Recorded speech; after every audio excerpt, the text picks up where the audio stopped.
Hello students, આજે આપણે સર્વિંગની અંદર ન્યૂ ચેપ્ટર સ્ટાર્ટ કરીશું. જેનું નામ છે લેબલિંગ એન્ડ કન્ટુરિંગ. બરાબર, લેબલિંગ કોને કહેવાય એના વિશે આપણે જોઈશું અને એના પછી આપણે કન્ટુરિંગની વાત કરીશું. નોર્મલી ભાષામાં આપણે વાત કરીએ તો આપણને ખબર છે કે લેબલિંગ એટલે શું. માની લઈએ કે આ જે લાકડાની પટ્ટી છે તો આ આપણે તમે કહીશું કે લેવલમાં છે, આમ સ્લોપેટિંગ ફાઇલ છે. નોર્મલી લેવલ વિશે આપણે જાણીએ છીએ, પણ ડીપમાં પ્રોપર એની ડેફિનેશન એ વિશે આપણે આજે વાત કરીશું. તો સૌપ્રથમ છે ડેફિનેશન આપણી પાસે લેવલિંગ. બરાબર, આ જે વસ્તુ અહીંયા તમને બતાવી છે એને એ ડેફિનેશન સમજવાની છે આપણે એના ઉપરથી. પરંતુ એના પહેલાં આપણે લેવલિંગ વિશે જોઈશું, જે આપણો મેઇન પાર્ટ રહેશે.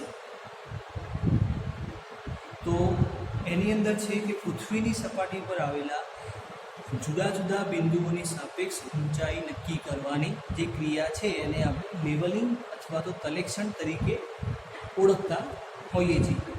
બરાબર, શું કીધું કે વિવિધ હાઇટ નક્કી કરવાની જે મેથડ છે એને આપણે શું લેવલિંગ તરીકે ઓળખતા હોઈએ છીએ.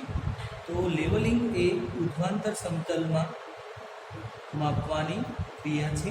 બરાબર, લેવલિંગ એટલે શું, વર્ટિકલ ડાયરેક્શનમાં આપણે કોઈ પણ મેઝરમેન્ટ લઈશું તો એને લેવલિંગની અંદર કાઉન્ટ કરવામાં આવશે.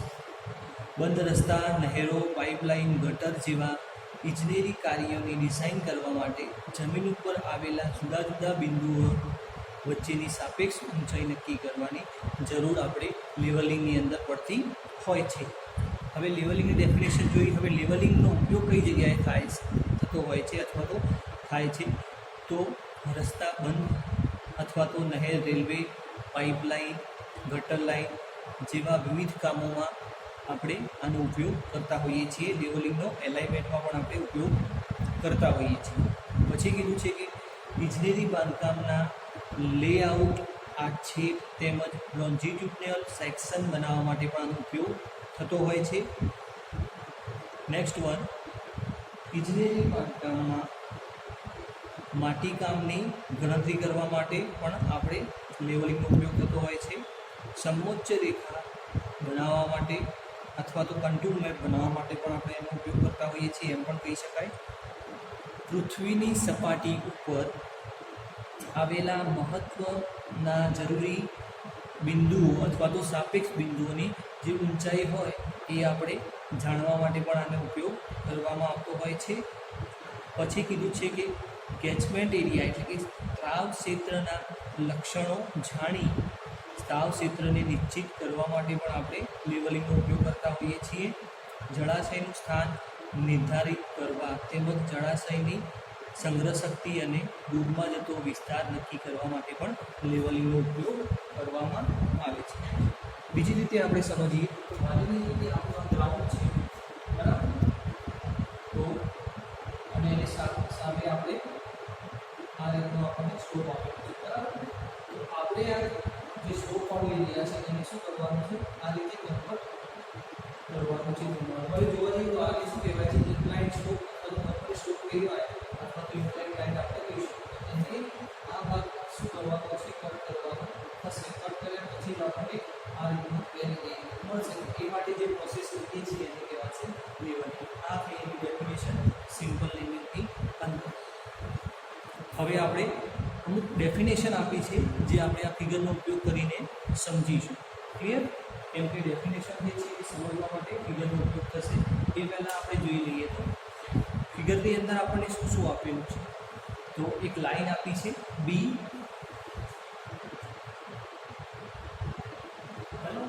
બી લાઈન આપી છે આપણને. ક્લિયર? બી લાઈન આપી છે. તો આ બી લાઈનને એ લાઈનને આપણે શું કહીશું, પ્લમ્બ લાઈન અથવા તો પ્લમ્બ બોબ લાઈન. કેમ કે કોઈ જગ્યાએ આપણે ઇન્સ્ટ્રુમેન્ટ મૂકીશું ત્યાંથી આપણે પ્લમ્બ બોબ લટકાવીશું તો આપણને આ રીતે જોવા મળશે. માની લઈએ કે આ જગ્યા ઉપર આ જે પેટર્ન છે એ પૃથ્વીનો આપણને કર્વ આપેલો છે, પૃથ્વીનો અર્ધગોળાકાર ભાગ બતાવ્યો છે કે આ જગ્યાએ આપણે પેટર્ન કોઈ જગ્યાએ લેવલ લેતા હશું તો એ માટે પ્લમ્બ બોબ આ ડાયરેક્શનમાં જશે. આ બાજુ મૂક્યું હશે તો પ્લમ્બ બોબ આ રીતે જશે. કેમ કે પૃથ્વી ભલે ગોળ હોય પણ આપણે લેવલિંગ આ રીતે જ કરીશું ને, કોઈ પણ જગ્યાએ મૂકીશું તો આ રીતે થશે. કોઈ પણ ડાયરેક્શનમાં મૂકીએ આ રીતે આપણું મેઝરમેન્ટ થશે. તો એ માટેની આપણે પ્લમ્બ લાઈન આપેલી છે. એ અને બી જે છે એ જગ્યાએ આપણે શું કરતા હોઈએ છીએ, સ્ટેશન મૂકતા હોઈએ છીએ. જે જગ્યાએ આપણે સર્વે કરવાનું હોય તે ઇન્સ્ટ્રુમેન્ટ મૂકતા હોઈએ છીએ. પછી છે આપણને અહીં એક લાઈન જોવા મળે છે, એને આપણે હોરિઝોન્ટલ લાઈન કહીશું. તો આ પણ આપણે હોરિઝોન્ટલ લાઈન થશે. હોરિઝોન્ટલ લાઈનથી એક પોઈન્ટથી બીજા પોઈન્ટ વચ્ચે જે એંગલ બનશે એને કહેવાશે વર્ટિકલ એંગલ. જે કર્વ આપેલો છે એને કહેવાશે લેવલ લાઈન. આજે આપણે કર્વ જોઈ શકીએ છીએ એને કહેવાશે લેવલ લાઈન, બરાબર. ફર્સ્ટ અને સેકન્ડ. થર્ડ નંબર છે તો એને આપણે ડેટમ કહીશું, અથવા તો એને મેન સર્વે લાઈન તરીકે પણ આપણે ઓળખતા હોઈએ છીએ, જેનું રિડ્યુસ લેવલ 0 0 છે. અહીંયા લખ્યું છે MSL 00 RN, બરાબર, જેનું રિડ્યુસ લેવલ 0 છે. ક્લિયર. પછી આપણને ડિફરન્ટ બિટવીન લેવલ આપેલું છે કે એક પોઈન્ટ તમે આ લેવલમાં મૂકેલો હોય, બીજો પોઈન્ટ તમે સેકન્ડ નંબરના લેયરમાં મૂકેલો હોય લેવલમાં. બે લેવલ વચ્ચેનો આપણને ડિફરન્ટ આ રીતે જોવા મળે છે. ક્લિયર. પછી આપ્યું છે આપણને હોરિઝોન્ટલ લાઈન, જે આપણે જોઈ હતી, બરાબર. હોરિઝોન્ટલ લાઈન, લેવલ લાઈન, બરાબર. પછી આને આપણે ડેટમ કહીશું. લંબોપ line, different in level. Clear. હવે આપણે સ્ટાર્ટ કરીશું. તો સમતલ સપાટીને વક્ર સપાટી આપણે ગોળાકાર જોવા મળે છે, એટલે આપણે એમ કહીએ કે ગોળાકાર જે છે એ પણ સમતલ સપાટી જ કહી શકાય સર્વેની ભાષાની અંદર. સમતલ સપાટી પૃથ્વીની સરેરાશ ગોળાઈને સમાંતર હોય છે. દાખલા તરીકે સરોવરના શાંત પાણીની સપાટી સમતલ કહી શકાય. ભલે આપણે પૃથ્વી ગોળ છે, પણ જે સરોવરનું પાણી હોય એને આપણે સમતલ કહી શકીએ. ક્લિયર. તો એ પ્રમાણે છે કે સૌપ્રથમ લેવલ સરફેસ, બરાબર. સૌપ્રથમ આપણે ડેફિનેશન આપેલી છે કે લેવલ સરફેસ, તો જે સપાટીમાં આવેલા બિંદુના બધા જ બિંદુઓ પૃથ્વીના કેન્દ્રથી પસાર એક સરખા અંતરે પસાર થતા હોય તો તેને સમતલ સપાટી કહે છે. એટલે કે કેન્દ્રમાંથી એક સરખા અંતરે પસાર થતા હોય તો એને કહીશું આપણે લેવલ સરફેસ અથવા તો level plane. Clear. Second number છે કે લેવલ લાઈન, જે આપણે અહીં જોઈ શકીએ છીએ, બરાબર. તો સમતલ સપાટીમાં આવેલી કોઈ પણ લાઈનને સમતલ રેખા કહે છે. સમતલ રેખા ઉપર આવેલા તમામ બિંદુઓ પૃથ્વીના કેન્દ્રની સરખા અંતરે આવેલા હોય છે. ક્લિયર. સમતલ રેખા વક્રાકાર હોય છે અને સમતલ રેખા લંબો રેખા લંબોપને લંબ હોય છે. સમતલ રેખા છે લંબોપ લાઈનને શું હોય છે? લંબ હોય છે. તો આપણને ખ્યાલ જ છે. પછી છે હોરિઝોન્ટલ પ્લેન, બરાબર. આ છે હોરિઝોન્ટલ પ્લેન અને આ છે હોરિઝોન્ટલ લાઈન. તો હોરિઝોન્ટલ પ્લેન વિશે આપણને એમ કીધું છે કે કોળંબો રેખાને કાટખૂણે આવેલા તલને ક્ષૈતિજ તલ કહે છે. ક્ષૈતિજ તલ સપાટ હોય છે. સમતલ સપાટીને કોઈ પણ બિંદુએ ક્ષૈતિજ તલને સ્પર્શકીય હોય છે. પછી આપણને એમ કીધું છે કે હોરિઝોન્ટલ લાઈન, તો ક્ષૈતિજ તલમાં આવેલી કોઈ પણ રેખાને ક્ષૈતિજ રેખા કહે છે. Horizontal line. ક્લિયર. તે સમતલ રેખાને સ્પર્શકીય હોય છે. વર્ટિકલ પ્લેન, તો વર્ટિકલ પ્લેન આપણને ફિગરમાં કોઈ જગ્યાએ બતાવ્યું નથી, પરંતુ વર્ટિકલ ડાયરેક્શનમાં જે આપણે મેઝરમેન્ટ લેતા હોય એટલે આપણે જોઈએ ડેફિનેશન એની. તો ક્ષૈતિજ તલને કાટખૂણે આવેલા સમતલને ઉધ્વાંતર સમતલ અથવા તો વર્ટિકલ સપાટી કહીએ છીએ. ક્ષૈતિજ તલને કાટખૂણે આવેલા કે હોરિઝોન્ટલ પ્લેનને 90 એંગલ જે પણ લાઈન આવેલી હોય, જે પણ બિંદુ આવેલા હોય, તો એને આપણે શું કહીએ છીએ? Vertical plane. પછી આપણને કીધું છે કે વર્ટિકલ લાઈન. વર્ટિકલ લાઈન આપણને એટલે શું? વર્ટિકલ લાઈન ફિગરમાં આપણને આપી નથી, તો વર્ટિકલ લાઈન વિશે પણ જોવું પડશે. તો એક દોરી વડે ઓળંગો મુક્ત રીતે લટકાવતા બનેલા ઓળંગો રેખાને ઉધ્વાંતર રેખાને આપણે શું કહીએ છીએ? ઉર્ધ્વરેખા કહીએ છીએ. એટલે કે અનડાયગોનલ અને વર્ટિકલ લાઈન પણ કહેવી શકીએ છીએ. આધાર તરીકે લીધેલી આ સમતલ સપાટીને સ્વીકૃત તલ અથવા તો આધાર તલ પણ કહેવામાં આવતું હોય છે. બરાબર. હવે વાત કરીશું આપણે ડેટમની. તો ડેટમની અંદર પણ આપણને સેમ જોવા મળશે કે લેવલિંગમાં પૃથ્વીની સપાટી પર વિવિધ બિંદુઓની ઊંચાઈ કોઈ એક સમતલ સપાટી આધાર તરીકે લેવામાં આવે છે, તો એને આપણે ડેટમ સરફેસ કહીશું. વર્ટિકલ એંગલ જે આપણે અહીંયા આપેલો છે, તો ઉધ્વાંતર સમતલમાં આવેલી બે રેખાઓ વચ્ચેના ખૂણો ઉધ્વકોણ કહે છે. બે રેખાઓ વચ્ચેના ખૂણાને વર્ટિકલ એંગલ તરીકે ઓળખવામાં આવે છે. સર્વેક્ષણમાં એમાંથી એક રેખાને ક્ષૈતિજ લેવામાં આવે છે. આ રેખા ક્ષૈતિજ ઉપર આવેલા બિંદુ સાથે ખૂણો બનાવે છે. બરાબર, તેને એલિવેશન એંગલ કહે છે અથવા તો એંગલ ઓફ એલિવેશન કહે છે. અને ક્ષૈતિજ રેખાની નીચે જ્યારે આપણને ખૂણો બનાવતો જોવા મળે તો એને એંગલ ઓફ ડિપ્રેશન. તો ફિગરની અંદર આપણે જોઈએ તો એંગલ ઓફ ડિપ્રેશન કહી શકાય. વર્ટિકલ એંગલ ક્યાં છે? ડિપ્રેશન. એટલે કે હોરિઝોન્ટલ લાઇનની નીચે બનાવે તો એને એંગલ ઓફ ડિપ્રેશન કહીશું. જ્યારે હોરિઝોન્ટલ લાઇનની ઉપર તરફ બનાવશે તો એને એંગલ ઓફ એલિવેશન કહીશું. પછી આવશે આરએલ. બરાબર, આરએલ એટલે રિડ્યુસ લેવલ. તમે યાદ રાખી લેજો, શોર્ટમાં નામ છે. બરાબર, સમજવામાં કોઈ જગ્યાએ ભૂલ પણ થઈ શકે છે. આરએલ એટલે શું થશે? Reduce level. તો કોઈપણ બિંદુના સ્વીકૃત તલથી ઉપરની કે નીચેની તરફ ધ્રુવાંતર અંતર લેવામાં આવે તો એને શું કહેવામાં આવે છે? Reduce level. એટલે કે કોઈ લેવલ છે તો ત્યાંથી ઉપરની તરફ અથવા તો નીચેની તરફ કોઈ આપણે પોઝિશન લઈએ તો એને કહેવાશે રિડ્યુસ લેવલ, જેને આપણે આરએલ તરીકે ઓળખતા હોઈએ છીએ. ક્લિયર? પછી આવશે બેન્ચમાર્ક, જેને આપણે બીએમ તરીકે ઓળખતા હોઈએ છીએ. બેન્ચમાર્કની અંદર આપણે અલગ અલગ પ્રકારના બેન્ચમાર્ક આપેલા છે, જેને આપણે શોર્ટમાં બીએમ તરીકે ઓળખતા હોઈએ છીએ. યાદ રાખજો. તો બેન્ચમાર્કની અંદર નક્કી કરેલા સ્વીકૃત તલથી, બરાબર, નક્કી કરેલા સ્વીકૃત તલથી એટલે કે ડેટમ સરફેસથી જાણીતી ઊંચાઈવાળા કોઈ સ્થાયી બિંદુનું આપણે સ્થાન નક્કી કરીએ એને કહેવાશે બેન્ચમાર્ક. તો તલેક્ષણની શરૂઆત તલચિહ્નથી કરવામાં આવે છે અને તલચિહ્ન ઉપર કામ પૂરું કરવાથી કામની ચોકસાઈ તપાસી શકાય છે. તો આપણને અલગ અલગ બેન્ચમાર્ક આપેલા છે. બરાબર, એ જગ્યા નથી, પરંતુ હું તમને કહું, તમે ખાલી યાદ રાખી લેજો. તો GTS benchmark, permanent benchmark, temporary benchmark. એક કામ કરું, સાઈડમાં તમને લખાઈ દઈશ.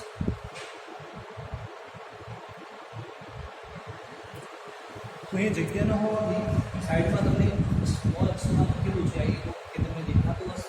જે રીતે જીટીએસ બેન્ચમાર્ક, બીએમ એટલે કે બેન્ચમાર્ક, બરાબર, શોર્ટમાં લખ્યું છે. પરમેનન્ટ બેન્ચમાર્ક, ટેમ્પરરી બેન્ચમાર્ક અને આર્બિટરી બેન્ચમાર્ક.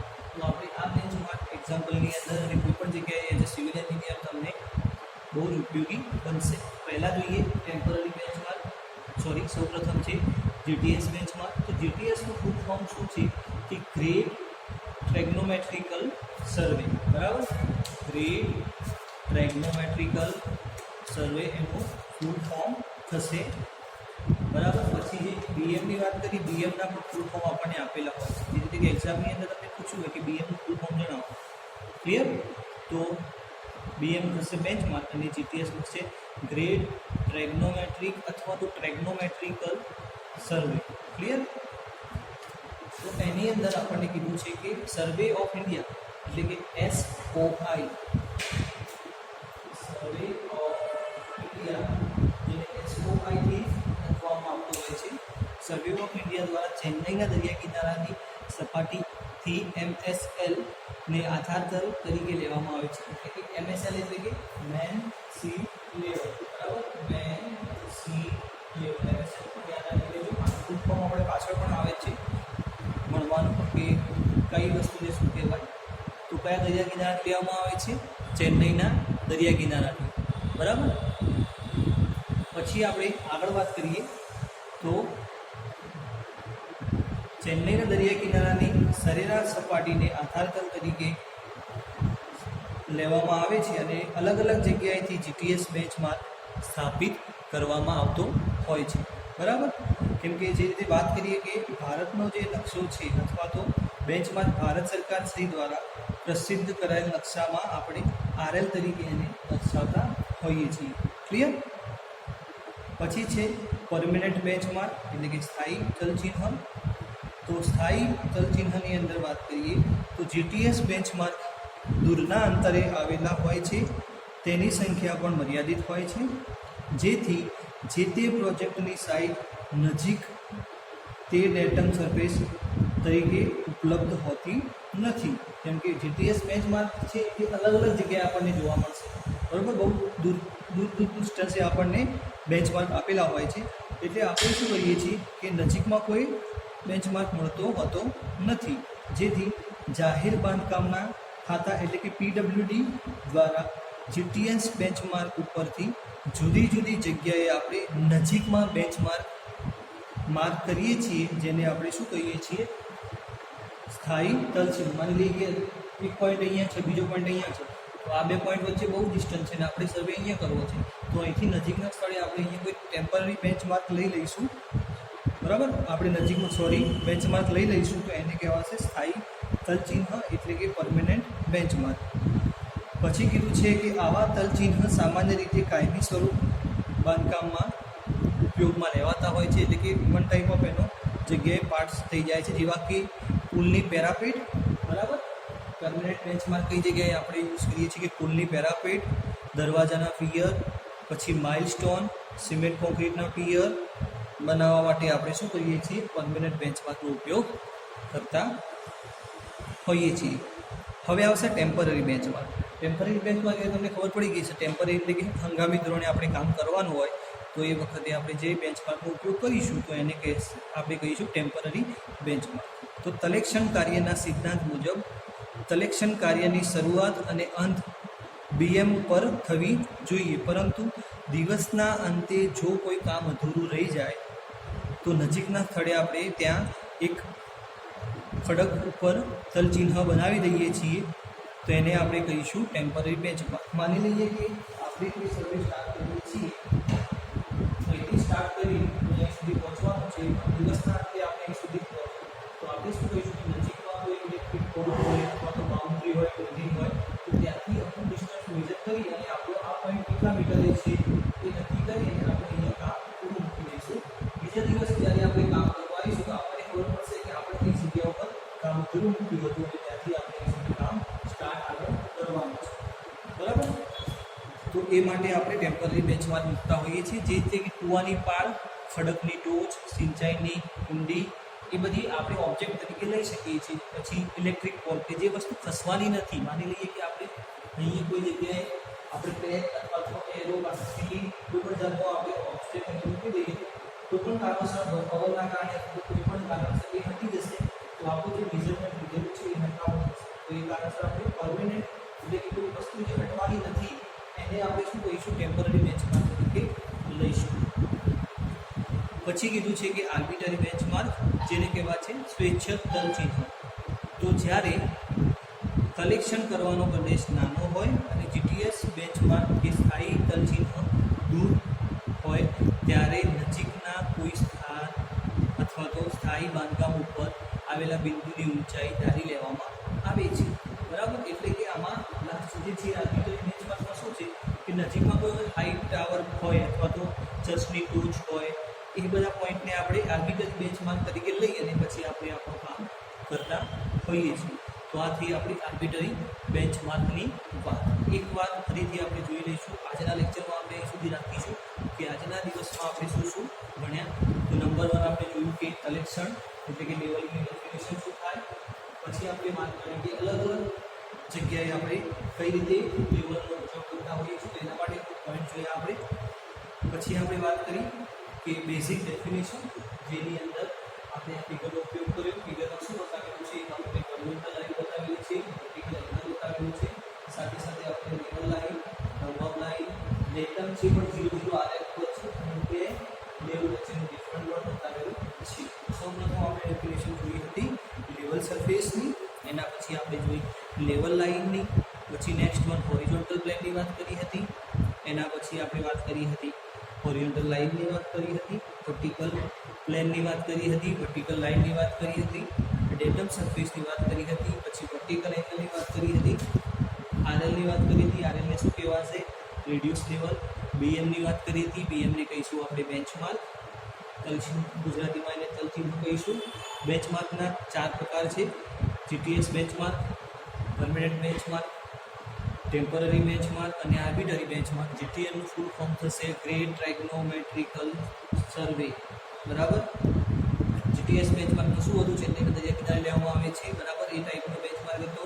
પરમેનન્ટ બેન્ચમાર્કમાં આપણે પીડબ્લ્યુડી વર્ક માટે આપણે પરમેનન્ટ બેન્ચમાર્ક લઈએ છીએ. ટેમ્પરરી બેન્ચમાર્ક માટે શું હતું, કોઈ પણ જગ્યાએ એન્ડ ઓફ ધ ડે આપણે શું કરીશું, એક પોઈન્ટ બનાવી દઈશું પરમેનન્ટ, અને બીજા દિવસે ત્યાંથી કામ કરવામાં સરળતા રહે એ માટે ત્યાંથી એક ટેમ્પરરી બેન્ચમાર્ક બનાવીશું. અને આર્બિટરીમાં કોઈ પણ જગ્યાએ જીટીએસ ચીમની ટોચ, ચર્ચનો ટોચ, બરાબર, એવી પોઈન્ટ આપણે લઈ અને સર્વે કરતા હોઈએ છીએ. તો આજના લેક્ચરમાં આપણે સુધી રાખીશું. નેક્સ્ટ લેક્ચરમાં આપણે નેક્સ્ટ ટોપિક જોઈશું.